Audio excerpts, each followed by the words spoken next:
તો કેમ છો મારું યુટ્યુબ ફેમિલી બધાના જય દ્વારકાધીશ, હર હર મહાદેવ, જય શ્રી કૃષ્ણ. સવારના વાગી ગયા છે 11:30 જેવું થઈ ગયું છે અને આજે વિચાર્યું કે વ્લોગ બનાવું, કારણ કે બહુ ઝાઝા ટાઈમ પછી ફરીથી વ્લોગ બનાવવા જઈ રહ્યો છું. વચમાં ચાલુ કર્યા હતા પછી બંધ કરી નાખ્યા. અને વચ્ચે સૌથી મોટું રીઝન કોઈ હોય ને તો શાયદ હું છું, કારણ કે મારી આળસ નડી જાય છે. ક્યાંક મારા વિચારો, ક્યાંક મારું ઓવર થિંકિંગ અને ક્યાંક થોડું ઘણું મારું ડિપ્રેશન છે ને, એ મને આ વ્લોગ નથી બનાવવા જતું. એમાં બી હમણાં એક્ઝામ આવી રહી છે એટલે એનું ટેન્શન છે અને ખબર નહીં પડતી કે જિંદગીમાં શું ચાલી રહ્યું છે. બસ ચાલી રહ્યું છે અને હું બસ એક સ્થિર થઈને હું જોઈ રહ્યો છું કે શું ચાલી રહ્યું છે, શું થઈ રહ્યું છે. તબિયત ખરાબ થઈ જાય છે. સાચું કહું 10 દિવસથી વિચારું છું કે હું સવારમાં રનિંગ કરવા માટે જાઉં, પણ સવારમાં વહેલો ઉઠી નથી શકતો. આઈ ડોન્ટ નો કેમ. અલાર્મ વાગ્યા છે, હું અલાર્મ બંધ કરું છું પછી સુઈ જાઉં છું. આ રિયલ ઘટના કહું છું, આમાં કોઈ જ અસત્યને કોઈ ઠેકાણું નથી, બરોબર? એટલે જે છે એ સત્ય સાથે રજૂ કરું છું. જે છું એ આ જ છું, આમાં કોઈ શંકાને સ્થાન નથી. ઘણાના કોમેન્ટ હતા કે ભાઈ જીવનું શું થયું, એની સાથે વાત થાય છે કે નહીં. 20 એપ્રિલથી લઈને આજે 23 ડિસેમ્બર સુધીનો જે વચમાં ગેપ છે ને, એમાં શાયદ એની યાદો છે યાર.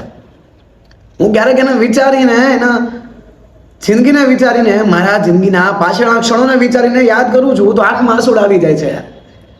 પ્રેમ કર્યો છે ને એટલા માટે વિચારું છું કે ક્યાંક એ મારી સામે આવી જાય ને, ક્યાંક હું એની સાથે વાત કરી લઉં.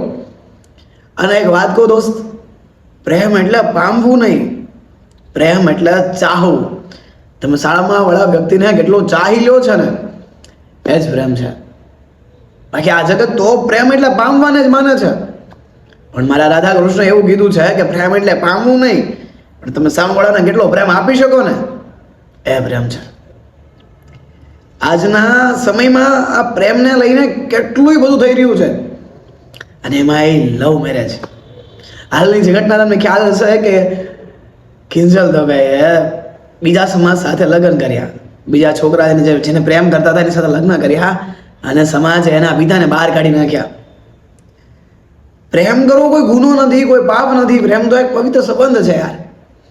ઈશ્વરે માણસ બનાવ્યો છે, સમાજ કે જાત કે ઊંચ નીચ નહીં યાર, એ તો માણસ જ બનાવ્યું છે ને.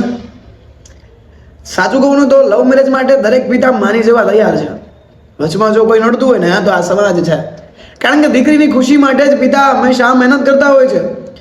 બટ થાય છે એવું કે જ્યારે દીકરીનું ખુશીનું વિચારે છે ને, ત્યારે જ પિતાને સમાજમાંથી બહાર કાઢી નાખવામાં આવે છે. તમને બી ખ્યાલ હશે કે હાલમાં કિંજલ દવેના પરિવારને એ સમાજે બહાર કાઢી નાખ્યા.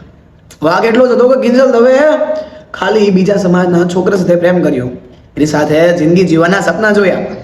તો શું એ પાપ છે? હા યાર, આજના સમાજની મેન્ટાલિટી એવી થઈ ગઈ છે કે મારા સમાજની છોકરી મારા સમાજના છોકરા સાથે જ પરણે, પછી ભલે છોકરી ત્યાં દુઃખી થાય, રોવે, કરડે કે મરી જાય, ડઝન્ટ મેટર. મેટર એ કરે છે કે આપણા સમાજમાં તો ગઈ ને આ મેન્ટાલિટી છે, પણ આ મેન્ટાલિટીને બદલવાની જરૂર છે. કારણ કે દીકરીની ખુશીથી વિશેષ કંઈ ના હોવું જોઈએ. આજનો સમાજ એવું કહે છે કે દીકરી તો ઘરની લક્ષ્મી છે. બહુ બધા પુણ્ય કર્યા હોય ને ત્યારે ઘરે દીકરીનો જન્મ થતો હોય છે. દીકરી તો સરસ્વતી છે, દીકરી તો શક્તિ છે, દીકરી તો આરાધ્ય છે. પણ એ જ દીકરી જ્યારે દુઃખી થાય છે ત્યારે આ સમાજ ક્યાં જાય છે? દીકરીનું ખુશીનું તો વિચારતા જ નથી, એના દીકરીને મારી નાખ્યા છે.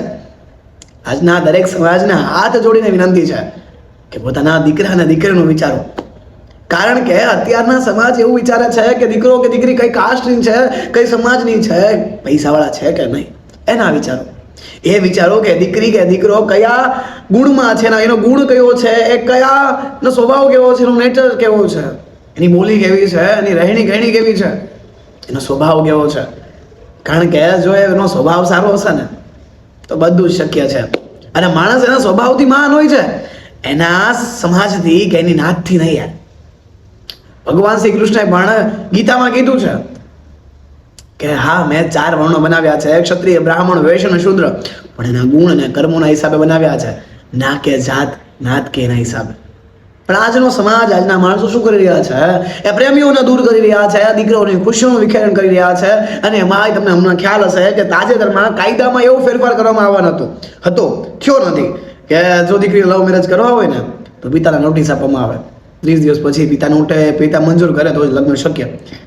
તો એ દીકરી કે દીકરો ક્યારેય કોર્ટ મેરેજના પગથિયા ચડવા માંગતો જ નથી, જો એના પિતા રાજી થઈ જતા હોય ને. એટલે દીકરા દીકરીઓ માટે છેલ્લો ઓપ્શન હોય છે પોતાના પ્રેમને પામવા માટેનો, તો એ ફક્ત ને ફક્ત કોર્ટ મેરેજ છે. એટલા માટે જે ભાગીને લગ્ન કરે છે, બાકી જો મા બાપ માની જતા હોય ને તો એ દીકરા કે દીકરીઓને ક્યારેય કોર્ટના પગથિયા ચડવાની જરૂર જ નથી પડતી દોસ્ત. અને કેમ કોઈ સમજતું નથી. ને જો કદાચ એ કાયદો અસ્તિત્વમાં આવ્યો હોત ને તો શાયદ સુસાઇડના કેસો બહુ બધા વધી ગયા હોત. કારણ કે પછી એ પ્રેમીઓ માટે કોઈ ઓપ્શન જ નથી રહેતો એક થવાનો. યાર ખબર નહીં શું થવાનું છે. મારી જિંદગીમાં તો ઘણા દુઃખો છે કે એવા બહુ જ અઘરા છે અને હું કંઈ પણ નથી શકતો. બહુ બધું લાગણીઓ સાથે છલકાઈ જાઉં છું, ક્યાંક રડી પડું છું, ક્યાંક ભાંગી પડું છું, ક્યાંક ડિપ્રેસ થઈ જાઉં છું. અને ક્યાંક કરિયરની ચિંતા, ક્યાંક મા બાપની ચિંતા, ક્યાંક ભવિષ્યની ચિંતા કે આગળ શું થવાનું છે. I don't know. મને કંઈ જ ખ્યાલ નથી કે મારી જિંદગીમાં શું ચાલી રહ્યું છે. બસ સ્થિર આંખે જોઈ રહ્યો છું કે બધું ચાલી રહ્યું છે. દિવસ ઉગી રહ્યો છે, દિવસ આથમી રહ્યો છે, રાત થઈ રહી છે, ફરી સવાર થઈ રહી છે. ખબર નથી કે આગળની જિંદગીમાં શું થવાનું છે. બસ ઈશ્વર પર બધું મૂકી દીધું છે કે એ જે કરશે સાચું.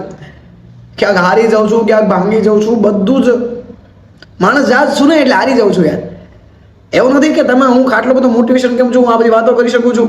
યાર હું ભાંગી ગયેલો છું, હું માણસ છું. યાર મારામાં લાગણીઓ છે, બસ સમજવા વાળો કોઈ નથી. યાર અઢળક મહેનત કરું છું છતાં કોઈ ફળ નથી મળતું ત્યારે નિરાશ થઈને પાછો જ મહેનત કરવા લાગી જાઉં છું કે ક્યાંક ઈશ્વર નહીં કહેતા કે મારી મહેનતને તારા ચમત્કારની જરૂર છે. બસ આ જ છું હું. યાર ક્યારે બધું લાઈફમાં ઠીક થશે. આ ફક્ત મારી લાઈફની જ કહાની નથી, દરેક વ્યક્તિઓની કહાની છે. જે મારી લાઈફમાં ચાલી રહ્યું છે બધું જ લાઈફ તમારી લાઈફમાં પણ ચાલી રહ્યું છે. હું બોલી દઉં છું, તમે બોલી નથી શકતા. બસ આટલો જ ફરક છે. યાર સાલી આ જિંદગી કેવી થઈ ગઈ છે. દિવસ થાય છે, સવાર થાય છે, સાંજ રાત સવાર, બસ આ દિવસ જીવી રહ્યા છે બધા. અને સાચું કહું ને અત્યારે 100માંથી 99% લોકોને ટેન્શન, ડિપ્રેશન ને એન્ઝાયટી ફીલ થતી જ હોય છે. હંમેશા એ માણસ અકળામણમાં અને ગભરામણમાં જીવતો હોય છે. માણસ અત્યારે ટાઈમ સ્પેન્ડ નથી કરતો, ટાઈમ પાસ કરી રહ્યો છે. જિંદગીને જીવી નથી રહ્યો, બસ એ જિંદગીને પસાર કરી રહ્યો છે. આજના દરેક વ્યક્તિઓને કહું છું કે ઉઠો, જાગો અને ફરી મહેનત કરો. જિંદગીમાં જે લખ્યું છે એ જ થશે. બસ મહેનત કરતા રહ્યો અને પોતાના પ્રેમને પામવા માટે હંમેશા ટ્રાય કરતા રહ્યો. યાર ચલો મળીએ છીએ એક નવા બ્લોગ સાથે. આ વાત અને આ મોટિવેશન તમને કેવું લાગ્યું ફટાફટથી કોમેન્ટ કરી દેજો. અને મારું મોટિવેશન અંદર ના ઉતારો તો કંઈ વાંધો નહીં, પણ અંદરથી એ મોટિવેશનને ફીલ કરો. તમારી જાત સાથે વાત કરો કે તમારે શું કરવાનું છે જિંદગીમાં. બધા માણસની જેમ ખાલી જિંદગીને ટાઈમ પાસની જેમ જીવવાની છે કે પાછી સાચી જીવવાની છે, એન્જોય કરતા કરતા. ફટાફટ નીચે કોમેન્ટ કરી દેજો મારી વાતો કેવી લાગી. ફટાફટ કોમેન્ટ કરી દેજો. મળીએ છીએ એક નવા વ્લોગ સાથે, નવા વિડીયો સાથે. ત્યાં સુધી બધાને હર હર મહાદેવ, જય શ્રી કૃષ્ણ અને જય દ્વારકાધીશ.